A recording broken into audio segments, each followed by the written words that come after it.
आज का टॉपिक है सबसे बड़ा बेसिन। सबसे पहले आपको पता होना चाहिए बेसिन क्या होता है। बेसिन में होता है कि नदी तंत्र द्वारा, जो नदी तंत्र, और नदी तंत्र किसे कहते हैं, सहायक नदी और मुख्य नदी को मिला देंगे तो नदी तंत्र बन जाता है। और उस नदी तंत्र द्वारा जहां तक सिंचाई की जाती है उस पूरे एरिया को हम लोग बोलते हैं बेसिन या द्रोणी। तो वही बोला है सबसे बड़ा बेसिन कौन है, और ये बढ़ते से बड़े से छोटे, उससे छोटा ये कैसे याद कर सकते हैं, यानी कि घटते क्रम में इसको कैसे याद कर सकते हैं। उसका ट्रिक है, गंगा सिंह के गोद में कृष्णा ब्रह्मा से महान नहीं। यानी कि गंगा सिंह एक, यानी सबसे बड़ा जो बेसिन था गंगा का, दूसरा सिंह से आप क्या कर सकते हैं, सिंध, सिंध नदी, ठीक है। तीसरा गोद यानी गोदावरी नदी का जो बेसिन है वो सबसे तीसरे नंबर पे आता है।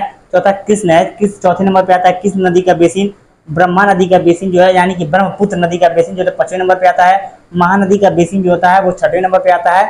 और नर्मदा नदी का बेसिन जो है वो 7वें नंबर पे आता है। इसको याद करने का ठीक है, गंगा से गंगा नदी, सिंध से सिंध नदी, और जो गोद से गोदावरी नदी, कृष्णा से कृष्णा नदी, ब्रह्मा से ब्रह्मपुत्र नदी, महान से महान नदी, और नहीं माने नर्मदा नदी, ठीक है। ये ट्रिक है, आप ट्रिक आपको तुरंत याद होना चाहिए कि गंगा सिंह के गोद में कृष्णा ब्रह्मा से महान नहीं, ठीक है। गंगा सिंह के गोद में कृष्णा ब्रह्मा से महान नहीं, और ये 7 नदी बेसिन है जो घटते क्रम में याद करने का ट्रिक होता है। और सबसे बड़ा जो होती है गंगा, सबसे छोटी